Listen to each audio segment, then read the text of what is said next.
The Council's ships came without warning. They didn't hover like visitors, they loomed like executioners. Black vessels scarred with alien sigils hung above Earth's skies, blocking the sun in some regions, casting whole cities in the kind of shadow that made people whisper prayers they hadn't said in years. The news anchors trembled while they read from the scripts the invaders handed them. By decree of the Galactic Council, Earth has been classified as a Tier 3 subject world. A tribute order has been issued. Compliance is mandatory.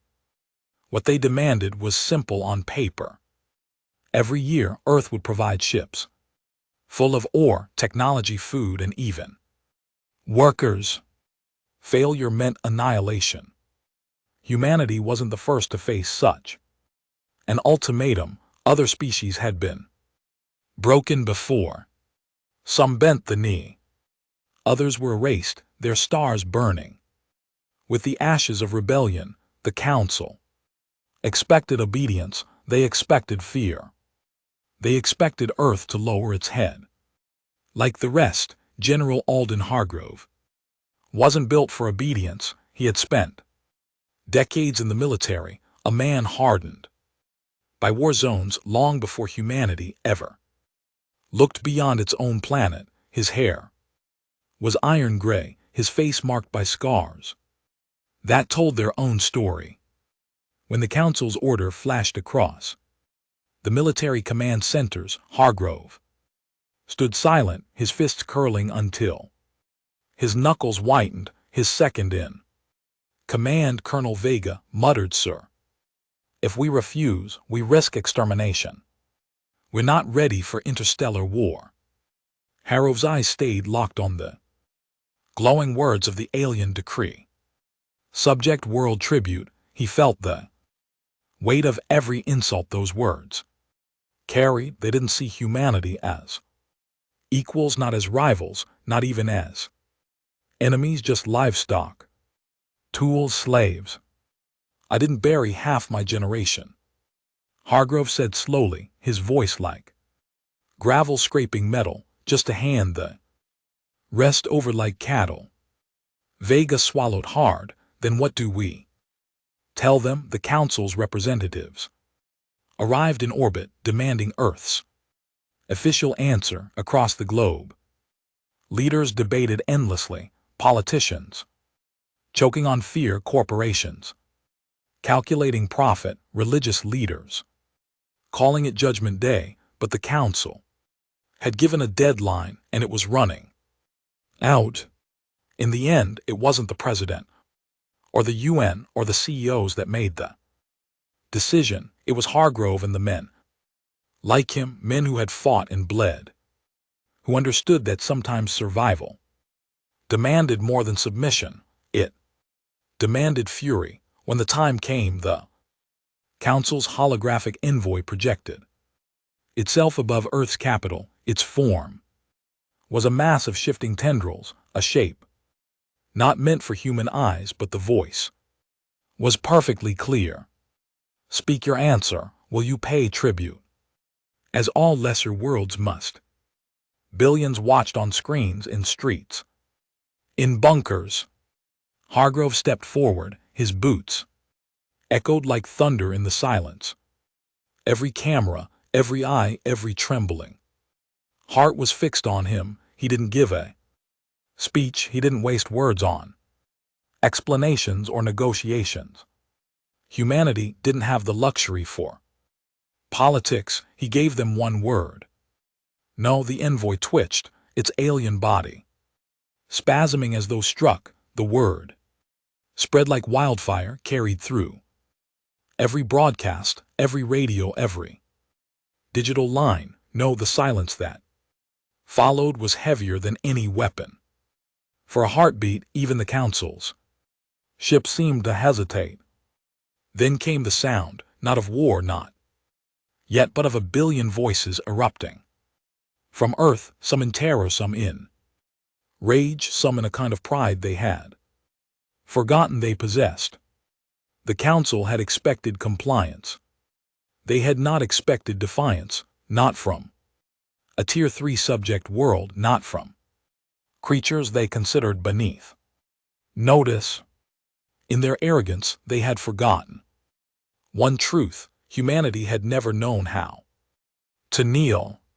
And with one word, Earth had just declared war. The envoy's form shimmered in the Capitol Square, its tendrils frozen mid-shift. For the first time, the council's mouthpiece seemed uncertain. General Hargrove's single syllable had ripped through the universe's order like a gunshot in a cathedral. Billions of humans watched with their breath caught in their throats, waiting for the reply.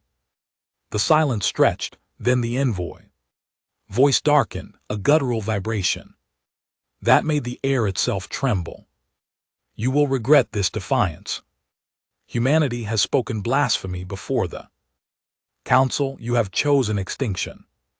The projection snapped away, leaving only the echo of its words. Inside the command bunker beneath Washington, the air was thick with tension. Officers, analysts, and aides murmured among themselves, half in awe, half in terror. Some looked at Hargrove as though he had just doomed them all. Others looked at him as though he had finally given voice to what they had been too afraid to say. Colonel Vega broke the silence first. Sir, with all due respect, you may have just signed the death warrant for the entire species. Hargrove turned to him, his expression carved in stone. Then it's a better death than slavery. Around the room, the staff exchanged glances. Some nodded, grimly agreeing. Others whispered dissent. Humanity had been divided long before the council arrived, by politics, by greed, by ideology. Now those fractures widened. An advisor, a man in a pressed suit who had never worn a uniform in his life, slammed his hand on the table. You don't speak for Earth, General. The council will annihilate us before the week is out. We could have negotiated. We could have bought time. Harrove's eyes locked on him, cold and sharp. Negotiated with a whip at our throat. You don't buy time from slavers. You sell your soul, and I'll be damned if I let Earth trade its dignity for another sunrise. The advisor faltered under his gaze, but the argument was far from over. Across the planet, reaction split like a fault line under pressure. In London, thousands marched in the streets, waving banners with a single word scrolled in bold paint: no. They chanted it until their throats went raw, their voices echoing against ancient stone buildings, as though defiance itself had become sacred. In Beijing, the government denounced Harrove's response, calling it reckless and unilateral. Yet there, people flooded the squares, shouting the same word that had already become a banner of pride and rebellion. In Johannesburg, churches filled with frightened families whispering prayers. In São Paulo, bars erupted in drunken celebration, men raising glasses and screaming the word that had defied an empire. But not everyone cheered. In the corridors of power, in corporations and elite enclaves, fear turned to rage. Billionaires who saw their fortunes threatened demanded Harrove's resignation. Politicians plotted ways to distance themselves from his decision, even as mobs outside their gates cried no, louder than they had ever heard their people speak before. The world was divided, yet for the first time in generations, it was divided over the same thing. The council's reply came swiftly. Above Earth's skies, their warships moved into position, blotting out the stars in lines so precise they looked like scars across the heavens. Cities froze as sirens blared. Jets Scrambled in futile arcs, pilots, straining against fear, knowing their aircraft were gnats against gods. The council's broadcast returned, beamed into every device, every channel, every screen. The same envoy appeared, but now its form seethed with rage, its tendrils writhing like storms. You have chosen war.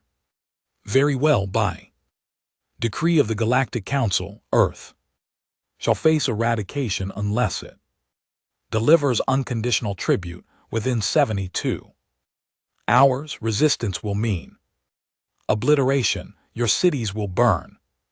Your oceans will boil. Your skies will shatter. This is your final warning. The message ended, but the ships remained, their weapons charging, glowing with alien fire. Humanity had 72 hours to either kneel or prepare to fight the most powerful empire the galaxy had ever known. In the war room, Harrow stood, unmoving as the ultimatum replayed on a loop across screens. Colonel Vega spoke first, his voice rough. They'll hit us hard, sir. Our satellites, our fleets, everything. We won't last a week. Harrow finally turned. Maybe not, but I'd rather go down fighting than teach our children that Earth bows to anyone. He pointed at the screens. They think we're weak.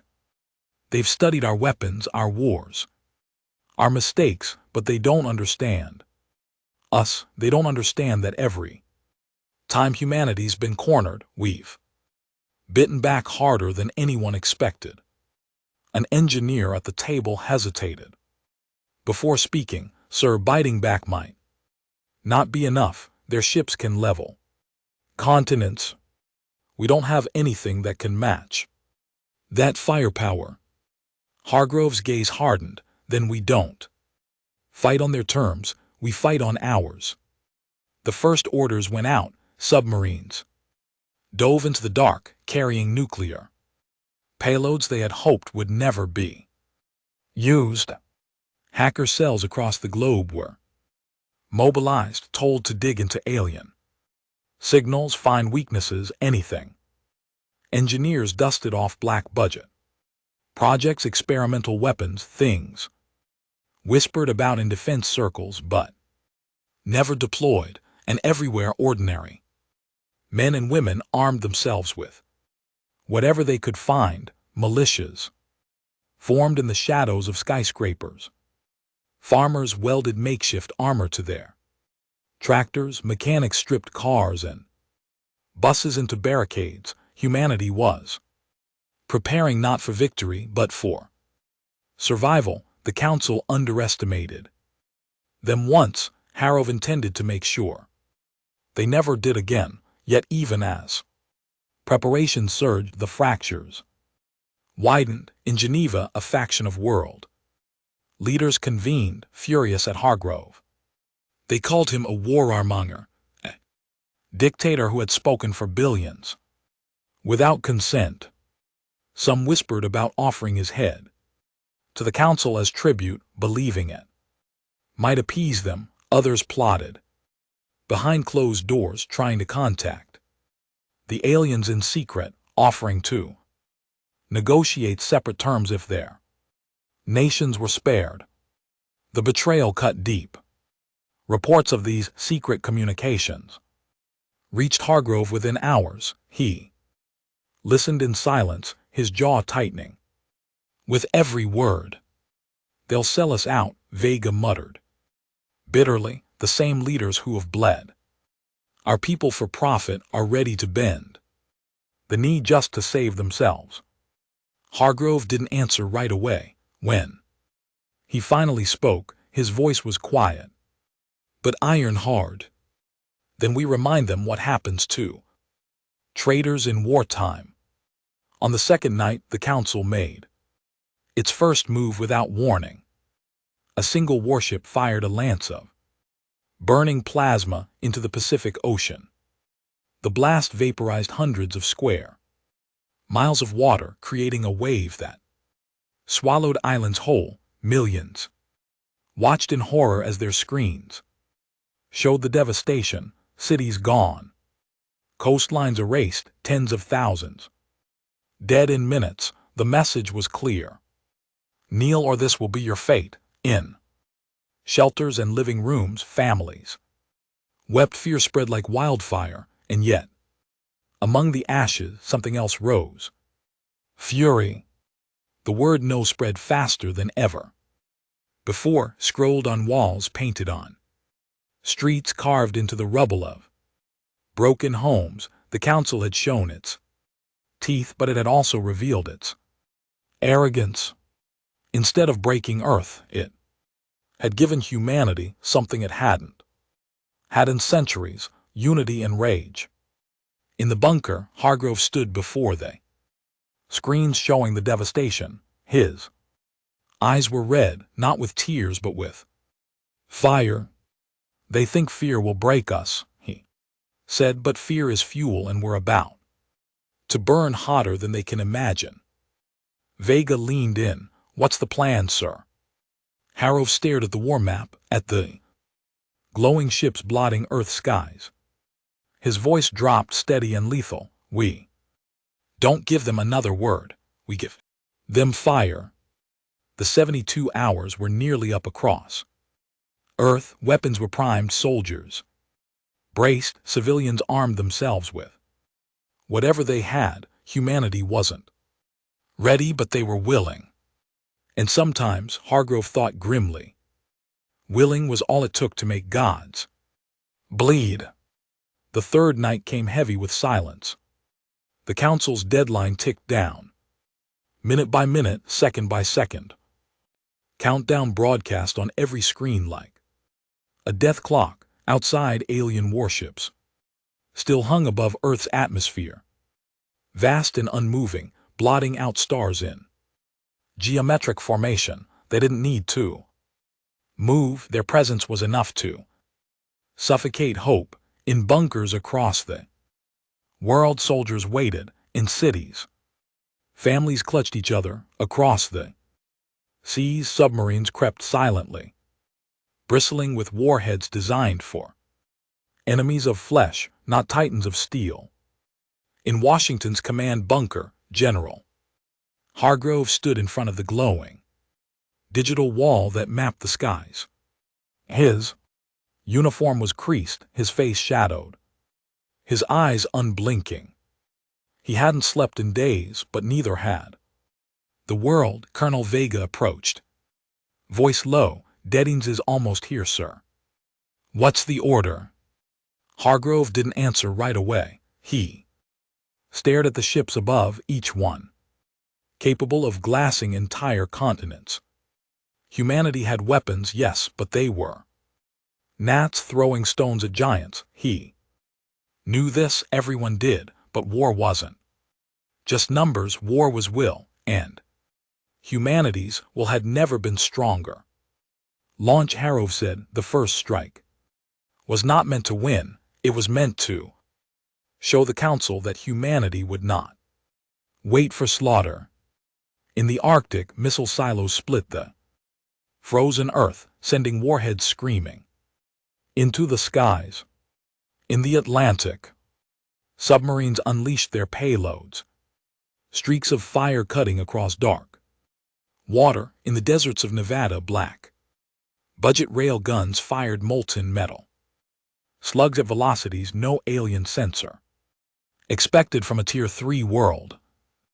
Weapons rose like a storm. For one breathless moment, Earth watched its fury fly. The alien ships reacted instantly. Shields flared with colors humanity had no name for. Missiles exploded harmlessly against them, nuclear fire scattering like sparks against a hurricane. Railgun slugs flattened as though striking invisible walls. Humanity's greatest arsenal unleashed. Fury barely scratched the paint of the Council's armada.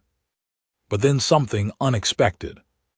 One submarine's warhead detonated near the atmosphere, not against a shield, but close enough to disrupt it.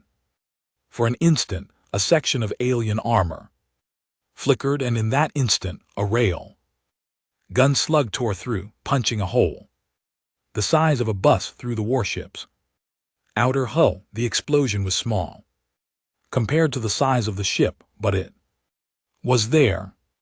And for the first time in recorded history, the Council's warship bled. Under human fire, the world erupted.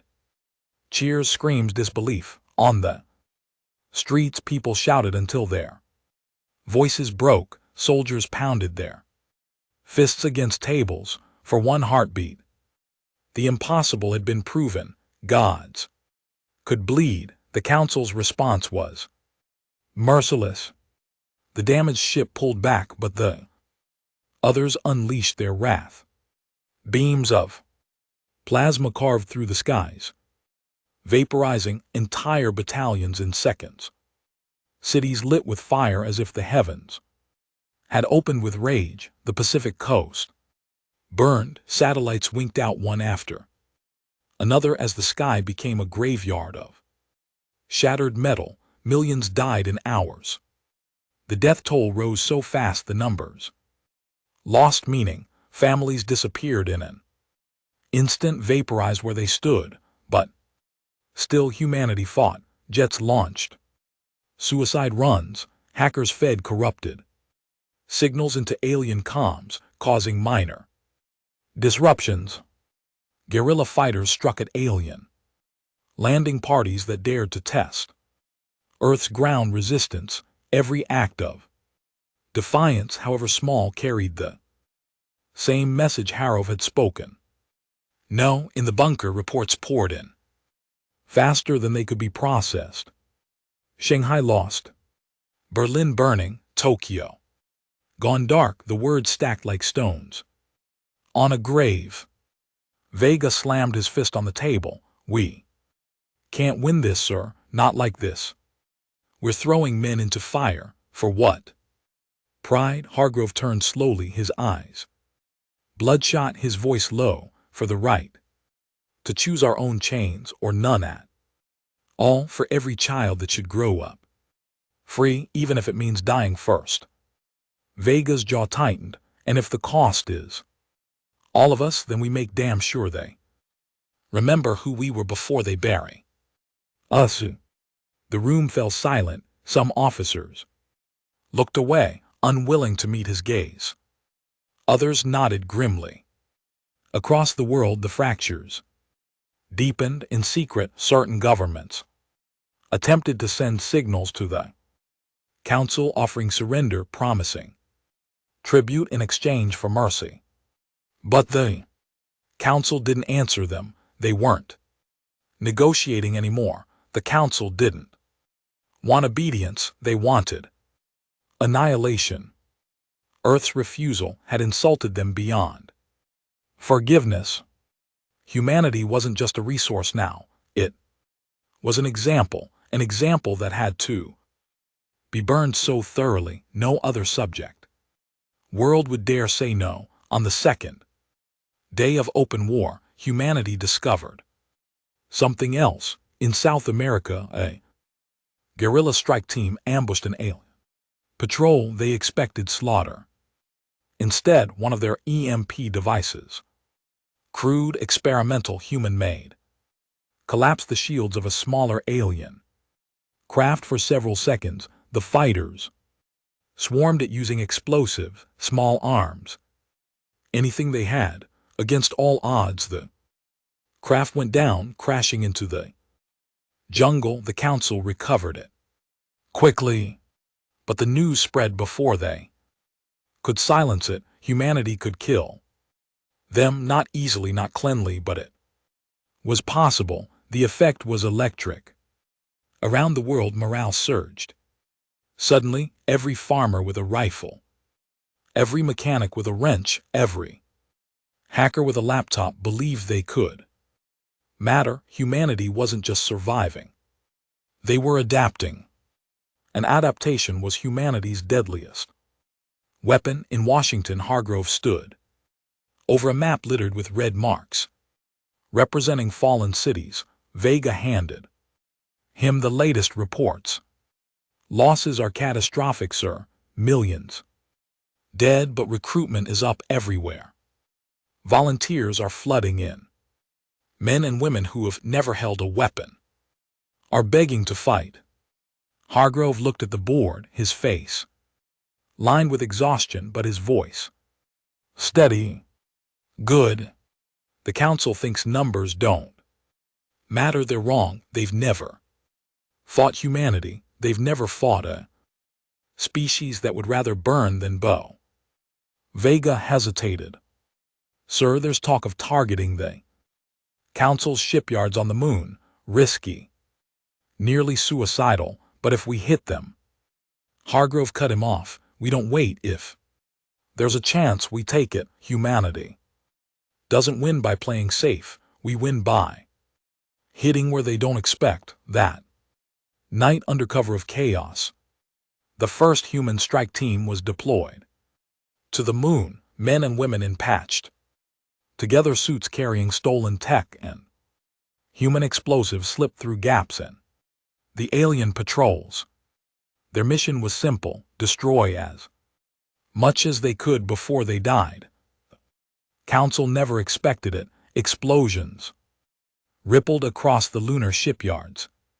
Alien vessels half-built were torn apart. Fireballs lit the silent void, visible even from Earth's surface as pin pricks of sudden light. Billions looked up from their ruins and saw the impossible, humanity striking back. Beyond their own skies, the council roared with fury. Retaliation was swift, merciless. The strike team was obliterated, but their sacrifice lit a fire across the Earth that no alien bombardment could extinguish. In the bunker, reports of the moon strike arrived. Officers stared in disbelief, some smiling for the first time in days. Vega let out a rough laugh. They actually did it. Mad bastards pulled it off. Hargrove didn't smile. He only nodded once slowly. Good, let the council know this. Earth won't just say no. We'll carve it into their damned skies. By the third night, the war was no longer one-sided. Humanity was still bleeding, still burning, but no longer crawling. Every hour somewhere on Earth, humans struck back. A shield disrupted, patrol ambushed, a shipyard sabotaged. Losses were staggering, but resistance grew faster than annihilation. The council was furious. They had expected quick submission or swift extermination. What they got instead was defiance that multiplied with every act of destruction. For the first time in centuries, the council found themselves unsettled. Not because humanity was powerful, but because humanity refused to kneel, even when powerless. In the bunker, Hargrove looked over the smoking ruins of Earth through satellite feeds. His voice carried through every channel, every transmission line hacked together across the globe. This is not just survival anymore, he said. This is a reckoning. They came here believing we would kneel. They thought fear would break us, but fear does not break humanity. Fear sharpens us. Fear hardens us. And when fear burns away, only fury remains. He leaned closer to the camera, his face grim, scarred, unyielding. We gave them one word, no. Now we'll give them another, war. And across the burning world, in shattered cities and broken homes, humanity answered him. One word shouted. Through rubble scrolled and ash echoed. Across radioattic war, the council wanted tribute. Instead, they had awakened the most dangerous thing in the galaxy, a species that refused to kneel. The fourth week of the war was different. The first days had been chaos, panic, the raw terror of prey caught under a predator's shadow. Then came the desperate counterattacks, Costly, reckless, and bloody, but now there was something else in the air. Order, not the kind of order the council imposed with threats of annihilation, but the kind of order that came when men and women refused to die quietly. Resistance cells sprang up in every ruined city, every half-buried bunker, every forgotten village. They weren't soldiers, not at first. They were carpenters, teachers, miners, farmers, hackers, factory workers, people who had lost too much to stay still, and everywhere above it all, one voice bound them together. General Harrow's broadcasts patched together from stolen frequencies, scrambled signals, even handwritten leaflets carried one message: don't kneel, don't wait. Strike. In the command bunker beneath Washington, the maps looked different. Now, not just red blots marking destruction, but green sparks scattered across continents, reports of resistance, sabotage, victories, no matter how small. Colonel Vega leaned over the table, shaking his head in disbelief. Every day we lose cities, sir, but every day we gain fighters. We're not supposed to be standing at all, and yet he trailed off, a grin tugging at his face. We're not just standing, we're hitting them. Harrow's expression didn't soften, though his eyes carried a flicker of something dangerous. Pride. That's what they never understood. They've ruled too long. They think survival is about strength, but it's not. It's about adaptation. We've been adapting since we crawled out of the mud. They throw fire at us. We scatter. Rebuild, come back sharper. He jabbed a finger at the map. And we keep teaching them the same lesson until it carves itself into their bones. Humanity doesn't break. The Council's fury grew with each passing day. In orbit, their fleets bombarded without pause, erasing districts, vaporizing infrastructure, drowning cities in fire. But the more they burned, the more they ashes became nests for resistance. In Paris, tunnels once used for tourists became networks for fighters. In Cairo, civilians welded ancient weapons onto trucks and turned them into death traps. In Siberia, forests burned, but guerrillas used the smoke to mask ambushes. Council soldiers, towering, armored, wielding weapons powered by energies Earth could barely comprehend, expected easy hunts. Instead, they were dragged into a war they had no training for. A squad patrolling the ruins of Mumbai was swallowed by collapsing buildings rigged with human explosives. A convoy in Africa was lured into ravines and buried under rock slides triggered by hidden charges. In New York, entire skyscrapers fell not from bombardment but because humans planted charges in their foundations, turning the skyline into weapons. Everywhere the aliens stepped, the earth itself seemed to spit fire. Reports flowed back to the Council's high chamber, a place where empires had been managed for millennia without serious resistance. The delegates were not accustomed to failure. Their language had no word for stalemate. Humanity is defiance incarnate. One delegate hissed, their voice like scraping metal. They fight even when their deaths are certain. Worse, they infect others. Even now whispers spread in other subject worlds. They say if Earth can resist, why not them? The chamber seethed. Their pride was wounded, but worse, fear was coiling through their ranks. They had expected compliance, then extermination. Instead, they had sown the seeds of rebellion across the galaxy. The decision was unanimous. Humanity had to be not only crushed but erased, not just in body but in spirit. No survivors, no legends, but that was Already too late, the legend had already been born. On Earth the cost was unbearable, entire families wiped out, nations fractured beyond recognition.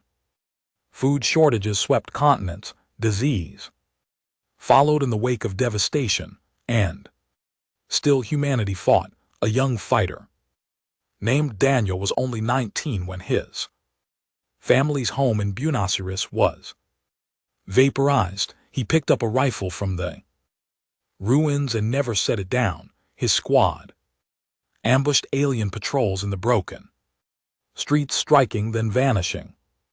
He knew he wouldn't live long. None of them did, but every kill was a piece of vengeance, every strike a message. We're still here. In Moscow, an old engineer named Petro scavenged alien wreckage, working sleepless nights in frozen tunnels. He discovered that certain alloys cracked under extreme cold. Soon, his people were luring Council troops into blizzards, their armor stiffening until human bullets could pierce it. In Nairobi, a group of hackers hijacked a Council drone, turned it against its masters, and broadcast the footage across the world. For the first time, humanity watched an alien warship destroyed, not by nuclear fire but by its own machine. These stories spread faster than fire. They gave the broken something stronger than hope, purpose. In the bunker, Vega slammed a report onto the table. "Look at this, sir. Civilian groups hitting convoys in 30 countries, farmers building traps that actually work, kids outsmarting alien patrols. It's madness, it's working." Hargrove leaned forward, studying the reports. His face remained grim, but his voice carried that dangerous undercurrent again. "They're learning fast, faster than the Council can adapt. That's what makes us lethal. We take pain and turn it into weapons." He looked around the room, his officers exhausted, hollow-eyed, but listening. Every man, every woman, every child that fights is teaching the Council something they've never understood, that freedom doesn't live in palaces or fleets. It lives in the dirt, in the blood, in the fire of people who'd rather die than kneel. The Council escalated. Entire regions were targeted for annihilation, not because they held strategic value, but because they dared to resist. South America burned under plasma fire. The Middle East was glassed until nothing but black rock remained. Australia vanished under a barrage that turned deserts to molten seas. The death toll soared past 100 million, but even in annihilation, resistance continued. Survivors crawled out of wreckage and fought with knives, with rocks, with their bare hands, if nothing else. Children carried messages through sewers. Old men planted mines under rubble. The more the Council destroyed, the more enemies it created. By the second month, Earth was no longer fighting to survive. Earth was fighting to win. Hargrove convened his officers. "We can't match their fleets, not yet. But we don't need to. We bleed them. Every patrol, every convoy, every landing party, they pay in blood. We turn this planet into a graveyard so thick they'll choke on it." Vega frowned. "And after that, even if we drive them off, what then? We're broken, sir. Billions gone, infrastructure gone. Earth will be a husk." Hargrove and LT Unk and GT voice was like iron. "Better a husk than a slave camp. We rebuild. We always rebuild. Humanity's strength isn't its cities, it's in its will." And then came the turning point. In Brazil, scavengers uncovered an alien core from a downed ship. Petro, the old engineer from Moscow, studied it. What he found changed everything. The core contained Data, coordinates, fleet patterns. Weaknesses, it wasn't much, but it was enough to prove that the Council wasn't untouchable. When the data reached Harrov, he stared at it in silence for a long time. Then he spoke. This isn't just survival anymore. This is war on their terms. Vega raised an eyebrow. You mean to take it to them? Hargrove nodded slowly. We've shown the galaxy we can bleed them. Now we show the galaxy we can break them. Across the stars, the Council still believed Earth was a dying ember. They didn't yet see what was coming because humanity had already chosen its path. It wasn't tribute, it wasn't surrender, it wasn't even survival, it was war. And the longer the Council kept their boots on Earth's throat, the sharper Earth's teeth became. The 5th month of the war began with silence, not peace. Never peace, but the heavy silence of a predator stalking prey. The Council had pulled back its fleets, regrouping after weeks of unexpected resistance. To most civilians, it felt like a reprieve. Fires stopped raining from the sky, bombardments slowed. Patrols grew less frequent, but General Hargrove knew better. Predators didn't hesitate out of mercy, they hesitated to strike harder. In the Washington bunker, he studied the data pulled from the alien core. Scavenged in Brazil, engineers, scientists, and hackers had worked around the clock to decode it. The result was laid out in front of him. Coordinates, supply lines, weak points. In the Council's fleets, Colonel Vega leaned on the table beside him. It's not much, sir. The data's patchy, corrupted in places, but this could get us in the fight for real. Harrov's scarred hand hovered over the glowing screen. He saw one cluster of coordinates marked in the decoded data. Not a fleet, not a fortress, something else. Shipyard, Hargrove said. Vega nodded grimly. Council logistics hub just outside Mars. They're using it to repair the ships. We've been hitting, if we could. He trailed off, shaking his head. Sir, we don't have the capacity, not yet. Our fleets are scrap, our shuttles are death traps. Harrov's jaw clenched. Then we build something that isn't. It started in the ruins of factories, in hidden bunkers, in shipyards that had been little more than museums before the war. Humanity began constructing vessels that shouldn't have existed yet. They were ugly, improvised, stitched together from alien wreckage and human ingenuity. Old rockets with alien cores welded in. Shuttles armed with rail guns stripped from tanks, submarines converted into spacefaring coffins. The Council had ships that looked like works of art, sleek, polished, flawless. Humanity's ships looked like nightmares. But nightmares could kill. Petro, the old engineer, oversaw much of the work. In secret hangars under Siberia. His voice rasped over comms to Hargrove. They're ugly, General, ugly like war itself, but they'll fly, and if they fly, they'll fight. Hargrove allowed the faintest curl of a smile. Ugly is fine, ugly is honest. The plan was suicide. Every officer knew it. Strike the shipyard near Mars.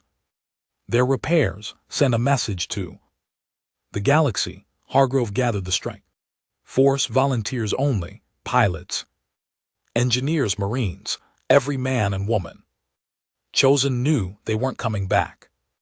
That wasn't the point.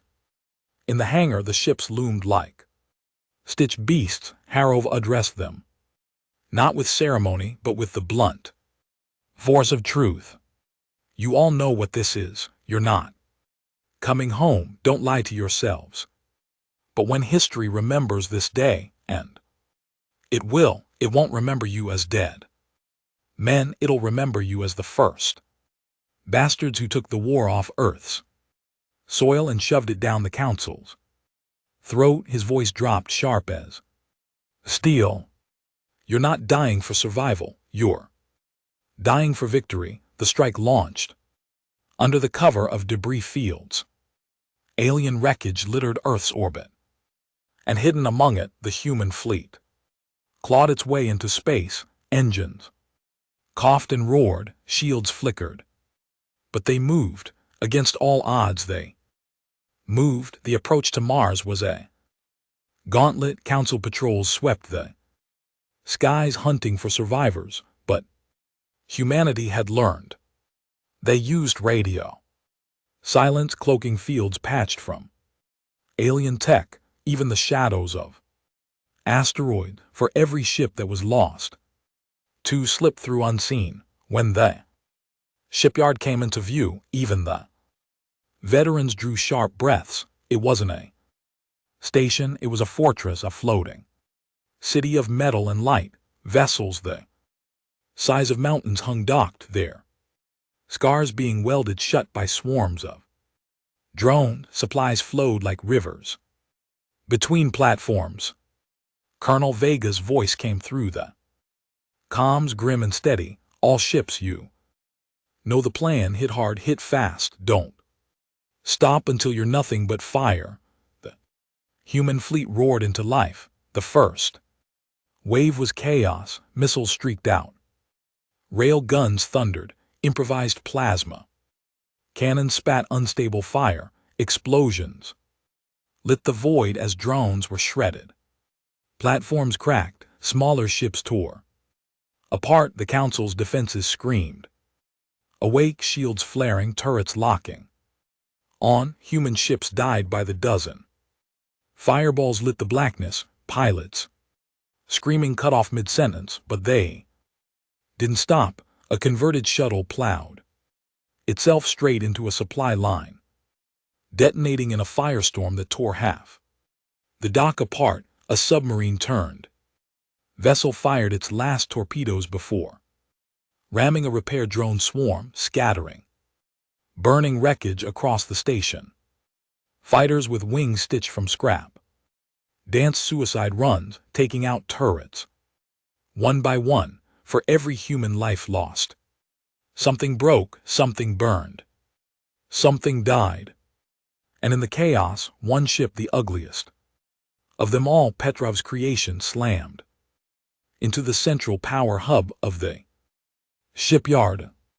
It tore through like a spear through flesh. The explosion was so bright it turned night into day on Earth's surface. The shipyard buckled. Lights across its skeleton flickered and died. Dozens of docked warships, half finished, were ripped apart in the chain reaction. The Council had lost something it hadn't in centuries. Fortress, the cost was unbearable.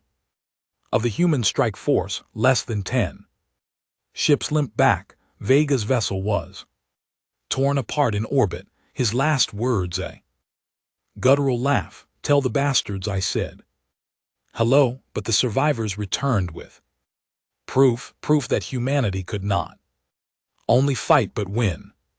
When the footage spread, Earth erupted. Cities and ruins cheered until their voices cracked. Survivors painted new banners, not with no but with war. The message was clear. Humanity was not prey, humanity was predator. Now in the Council chamber, the fury was volcanic. Delegates shrieked, demanded annihilation, cursed Earth as vermin. But beneath the rage was something worse, unease. If a Tier 3 world could destroy a shipyard, what else could they do? How many others would follow their example? Already whispers stirred across the galaxy. On distant subject worlds, slaves murmured the word that had burned the Council's pride. No. On Earth, Hargrove stood before the survivors in the bunker. His face was carved with grief. Vega's loss weighed on him, as did the deaths of thousands who had flown to their doom. But but his voice was steady, relentless. They thought this war would end in weeks. They thought we'd bow or burn.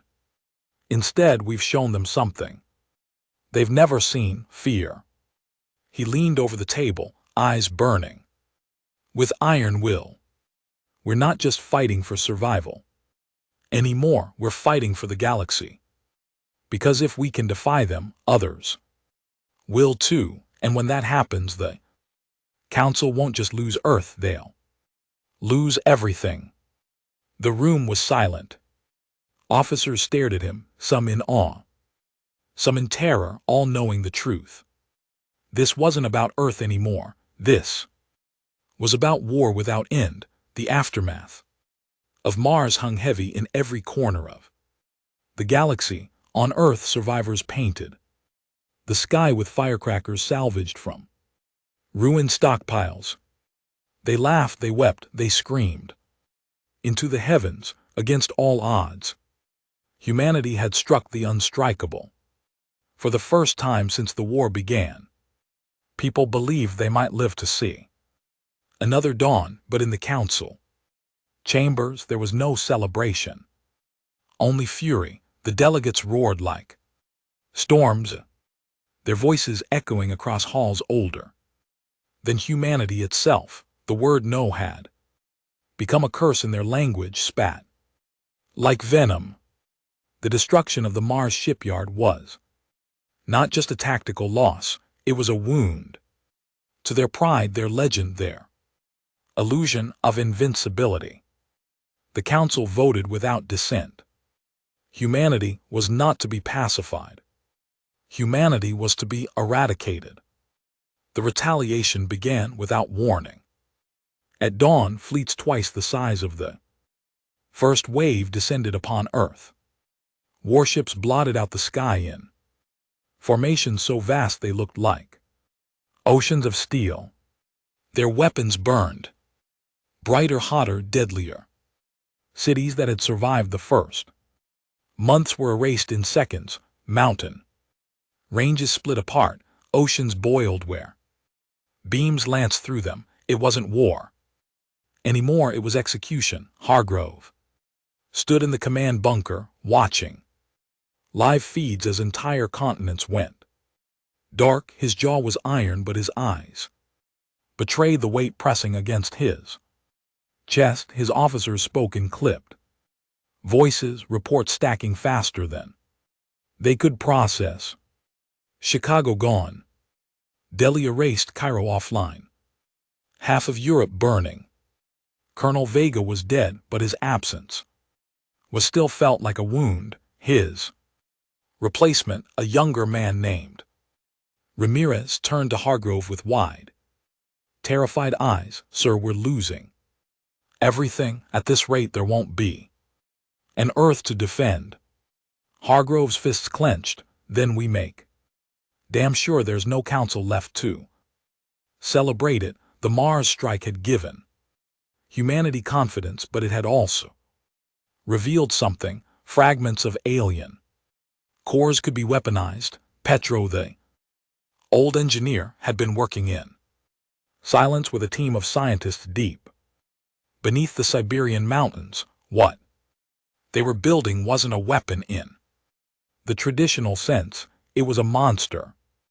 They called it Project Black Sun. Hybrid device, part human nuclear science, part alien core instability, part madness. If detonated in orbit, it wouldn't just destroy a fleet, it would collapse space around it, tearing ships apart like paper in a storm. But the cost was unimaginable. They couldn't control the chain reaction. A single Black Sun could wipe out entire fleets, or half of Earth along with them. When Petro explained it to Hargrove, his voice shook, not from fear but from exhaustion. It's a blade too sharp to wield. General, you swing it once, maybe twice, before it cuts the hand that holds it. Hargrove didn't hesitate. Then we swing it now, because if we don't, there won't be a hand left to cut. The council fleet moved systematically, grinding earth into dust. Entire regions became wastelands of glass and ash, yet resistance didn't stop. Guerrillas in the ruins struck at alien patrols, civilians armed with nothing but rifles ambushed squads of soldiers.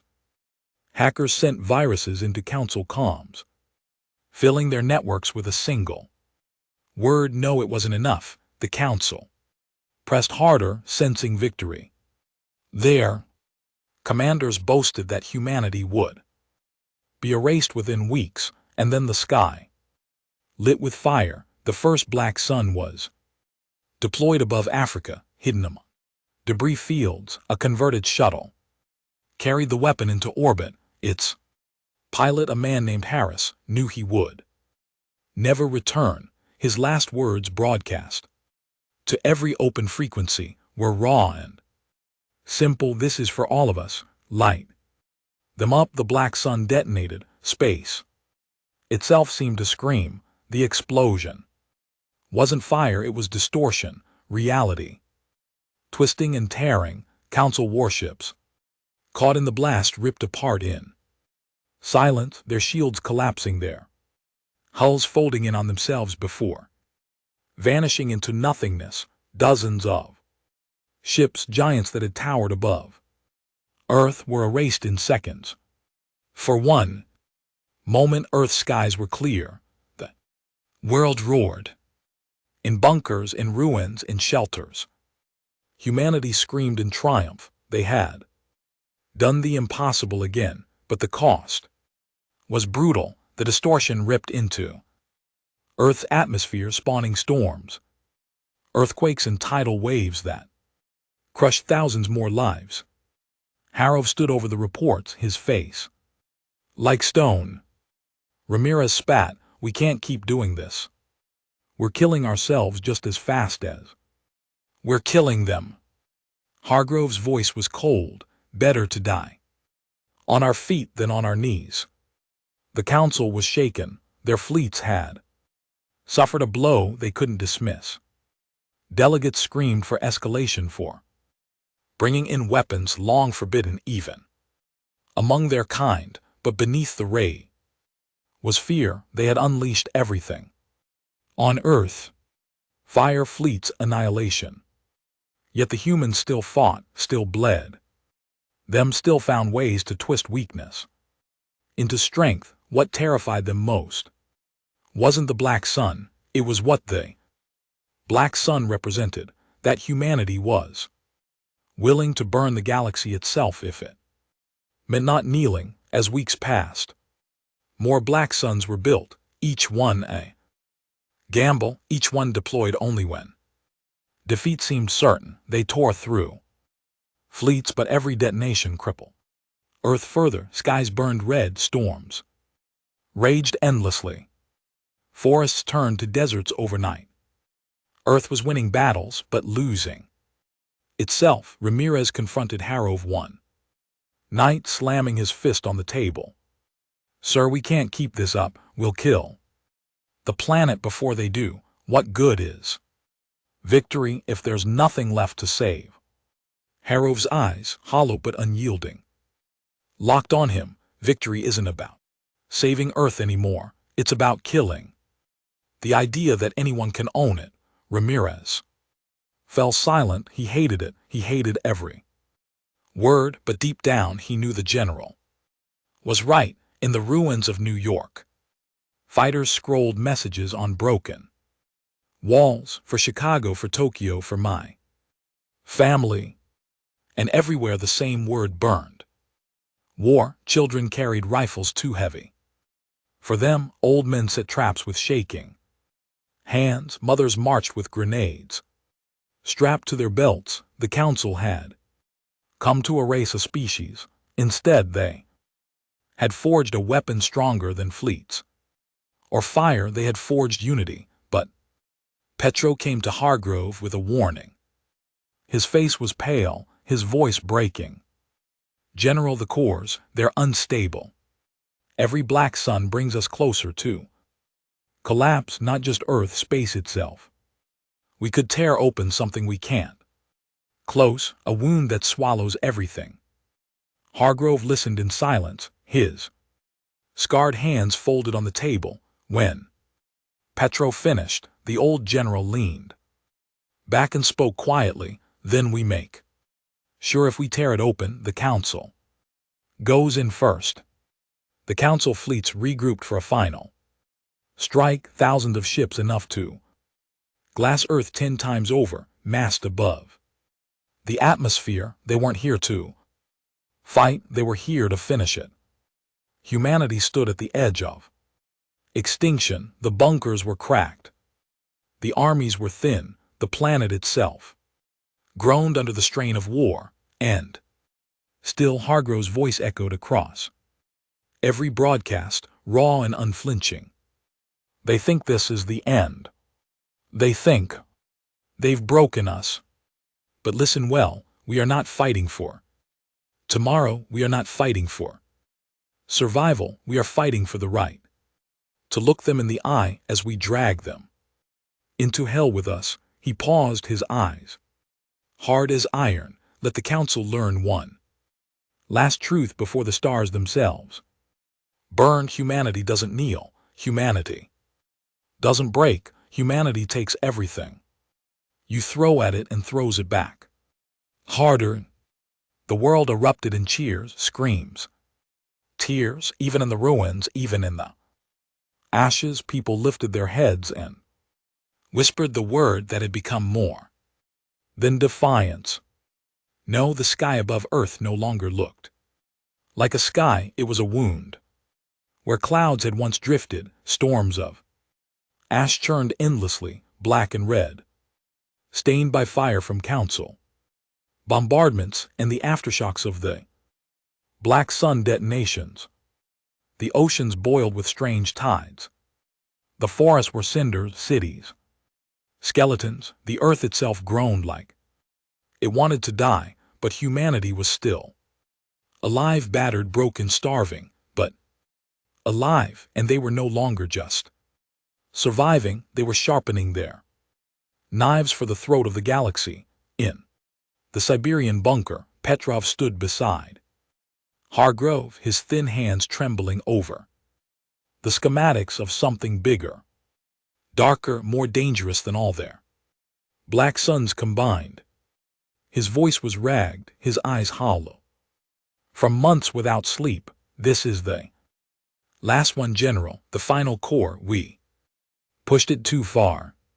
Every other device destabilized the planet. This one will destabilize everything. If it detonates near a star, it will collapse. The entire system will go with it. Ramirez, leaning against the wall, blanched. Jesus Christ, you're talking about blowing up suns. Petro nodded, his lips trembling. A black sun, in truth. The room was silent. Officers shifted uneasily, some crossing themselves, others just staring. Harrove's voice cut through, steady as steel. Where? Pedro tapped the glowing coordinates on the table. The council's capital, their cradle world, their seat of power. If we hit it with this, he hesitated, swallowing hard. There will be no council anymore. The words landed like hammers. They weren't talking about resistance anymore. They weren't talking about survival. They were talking about ending an empire older than Earth itself. Ramirez slammed his fist on the table. This is madness. We'd be no better than them, wiping out entire systems. Billions of innocents on their worlds. Hargrove turned slowly. His scarred face was carved with exhaustion, but his eyes burned. Innocents? Do you think they spared ours? Do you think Chicago, Delhi, Tokyo were spared? They knew what they were doing when they came here. They made this war total, and we'll finish it. Total? Ramirez stared, jaw tight. And if it kills us too? Hargrove's voice dropped cold and final. Then we make sure the council dies first. The preparations began in silence. In hidden hangars, the last of humanity's resources were poured into a single vessel, ugly patch stitched together from the bones of alien wreckage and human ingenuity. It wasn't built to fight, it was built to carry. The weapon, they called it Deliverance. The ship was a coffin before it even launched. Everyone knew it, but volunteers poured in by the hundreds. Soldiers, engineers, pilots, men and women with nothing left to lose. Every one of them wanted the honor of riding humanity's last spear into the heart of the enemy. Hargrove watched them train, watched them laugh in the ruins, watched them write messages to families already gone. His chest stocked, but he never showed it. He knew he would be on that ship the day of launch came. The world was silent, holding its breath. Council fleets still prowled above, burning the earth in relentless sweeps. But Deliverance was hidden in the shadows of wreckage, cloaked by salvaged alien fields. Hargrove addressed the survivors of Earth one last time. His face was gaunt, his hair iron gray, his voice rough but unshaken. We began this war with one word. No, we carried that word across fire, across ashes, across the graves of billions.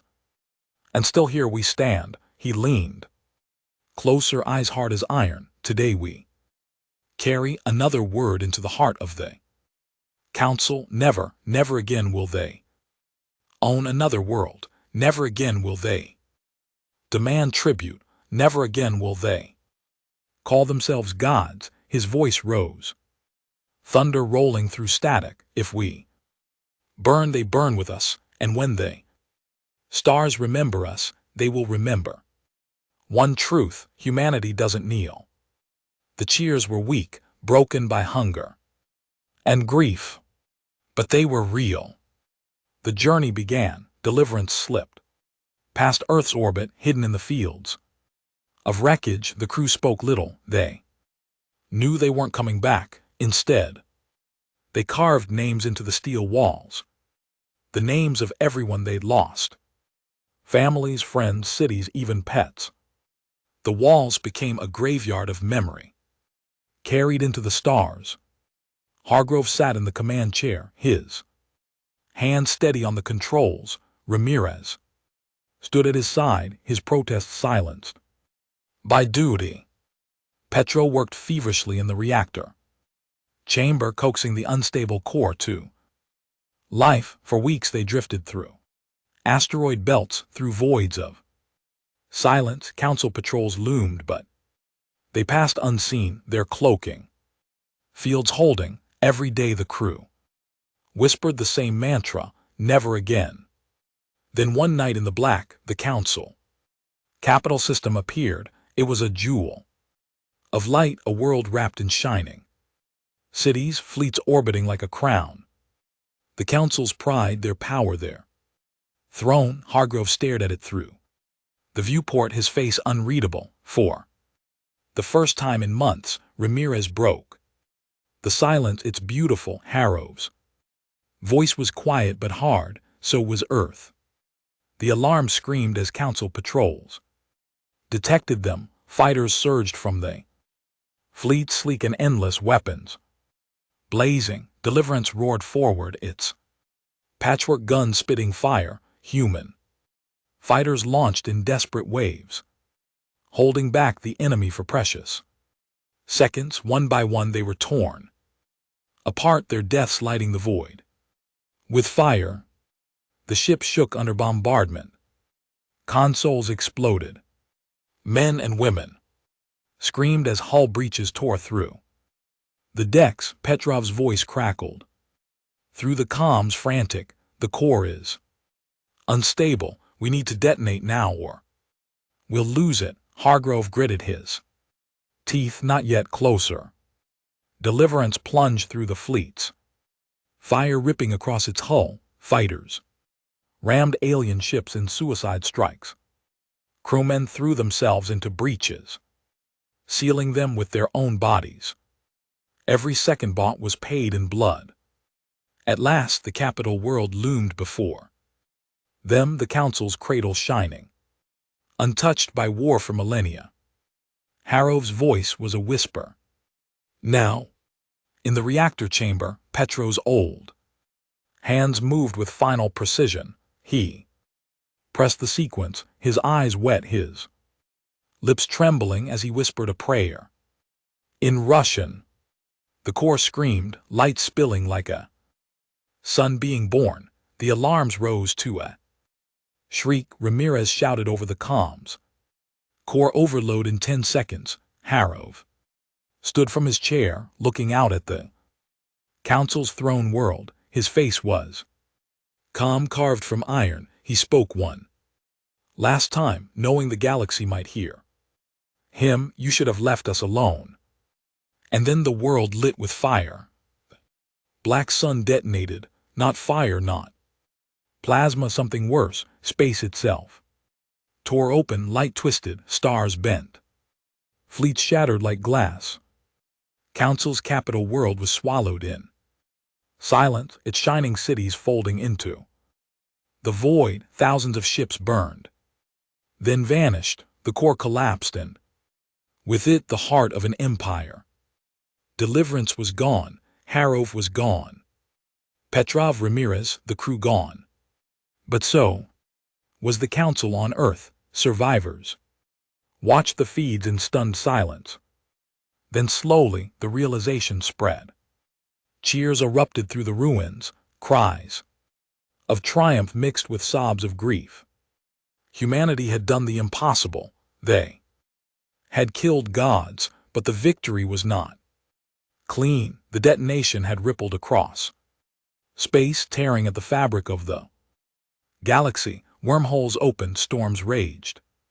The council was gone, but the galaxy itself shuddered with the cost. Humanity had won, but what kind of world would they inherit? The war was over.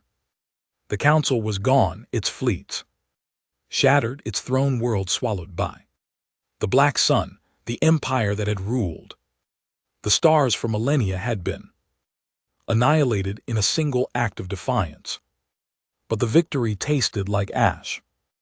Earth was no longer a blue jewel. From orbit it looked wounded, scarred, a planet limping on the edge of collapse. The oceans boiled with strange currents.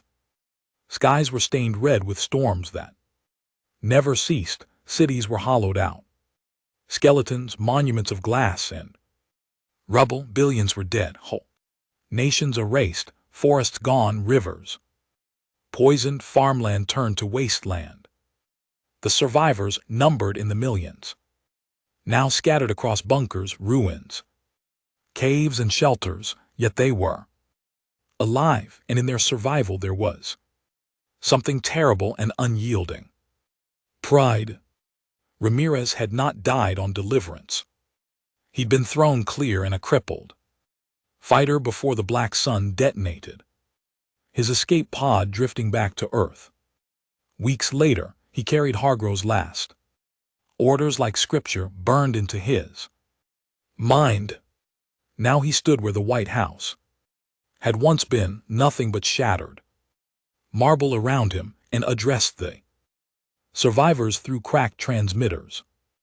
The general is gone, Ramirez said, his voice hoarse, his eyes sunken from hunger and grief, but his word remains. He told us to make damn sure the galaxy remembers, and we will. He held up a battered rifle, the same kind carried by farmers and children alike during the war. We were nothing, a Tier 3 world livestock they called us, and now the gods themselves are gone. And we're still here. Humanity stands. The crowd, thin and ragged, raised their fists. Some wept, some shouted. The word rose from their throats like thunder. Never. Petro had not survived. His bones lay in orbit, consumed by the black sun. But his work lived on. Engineers scavenged his designs, his notes, his theories, scratching them into walls, memorizing them like prayers. Humanity had inherited weapons. It barely understood dangerous tools that could break the galaxy itself if used again. The question haunted Ramirez and the council of survivors that now led Earth. Would they wield them again? Or would they bury them in fear of what they had done? No answer came. Only silence broken by storms. But the galaxy was listening. When the council died, their subjects watched in shock. On slave worlds, collars were cut. On conquered planets, chains were thrown into fire. The empire had fallen, and with it the illusion of invincibility. Whispers spread faster than fleets. It was Earth, it was humanity they killed. The council. Some called them saviors. Others called them monsters. A species that had destroyed gods could not be trusted. Fear mingled with awe with hatred, but no one doubted the truth. Humanity had rewritten the order of the galaxy. On Earth, Ramirez walked through ruins. Every day, he saw children playing in the skeleton of skyscrapers there. Laughter thin but real. He saw men and women planting crops in poisoned soil. Refusing to starve, he saw survivors carving Hargrove's name into stone, into steel, into memory. The general had become more than a man. He had become a legend, the one who had spoken no, the one who had carried humanity's rage into the stars. His statue stood not in marble but in rubble, a simple pile of stones with his name scratched across them. Survivors left offerings there. Helmets, rifles, scraps of uniforms, and above it they scrolled the words, "Humanity kneels to none," but the cost weighed heavy. Ramirez met with scientists who warned him of the damage done. The black sun had torn holes in space, wounds that bled storms and radiation. Travel across the stars was unstable. Wormholes opened and closed unpredictably. Trade, communication, exploration, all shattered. The galaxy was broken and Earth had broken it. Ramirez stared at the reports, his heart heavy. We saved ourselves by damning everyone else. An old woman, one of the few surviving teachers, sat across from him. Her voice was quiet, her face aligned with grief. Better a damned galaxy than a silent Earth. Weeks turned into months. Slowly, painfully, life clawed its way back. Crops were coaxed from poisoned ground. Water was filtered from ash. Machines were rebuilt, homes patched together. From wreckage, humanity had lived through hell, and now it lived in the ruins, but there was no despair, only a grim determination. Ramirez spoke to the survivors one night, gathered in the ruins of a stadium. His voice carried through broken speakers. They thought we would die. They thought we would kneel. We proved them wrong. But remember this, we are not gods. We are not saviors. We are survivors, and survivors rebuild. His fist clenched, lifted high. We'll rebuild Earth, and when the galaxy looks at us, they won't see slaves. They'll see the species that killed gods. The roar shook the ruins far beyond Earth. In the scattered colonies of the former council, new empires began to rise. Some sought to ally with Earth, to learn from the defiant world that had shattered chains. Others swore to destroy it, fearing what humans might become. Ramirez knew war would come again, maybe tomorrow, maybe 100 years from now. Humanity's victory had not earned safety, it had earned enemies, but it had also earned respect. One night, alone in the ruins of Washington, Ramirez climbed to where Harrove's command bunker had been. He stood on the cracked earth, staring at the storm-filled sky. He spoke softly as though the general could hear him. We did it, sir. We burned the bastards down, but I don't know if we saved us or doomed everyone else. The wind howled through broken buildings carrying dust and ash. Ramirez closed his eyes. He could almost hear Hargrove's gravel voice in the silence. Better damned than chained. Ramirez opened his eyes and whispered back, I better damned than chained. Years later, children would sit in the ruins and listen to stories told by scarred veterans, stories of the day humanity said no, stories of the black son of deliverance, of the general who never bowed. The children would ask if the council would return, and the veterans would shake their heads. No. Kid, the council's gone. Humanity killed them. The children would stare wide-eyed. Then, who rules the stars now? And the veterans would answer with a grim smile. No one, and maybe that's the way it should be. But the truth was darker. Holes still tore through the galaxy. Wormholes raged unpredictably. Fleets vanished in storms. Stars flickered unnaturally. Humanity had killed its masters, but in doing so, it had torn the universe itself. Perhaps one day something would crawl through those wounds, something worse than the council, and if it did, the galaxy would remember one thing, that when Earth was told to kneel, it had looked gods in the eye, bared its teeth, and said no. And so the saga of humanity ended not with peace, not with prosperity, but with survival and defiance. A shattered Earth, a broken galaxy, a legacy carved in blood and fire. The council was gone, the empire was ash, but humanity lived, and as long as it lived, there would always be one word waiting for anyone who tried to chain it again. No.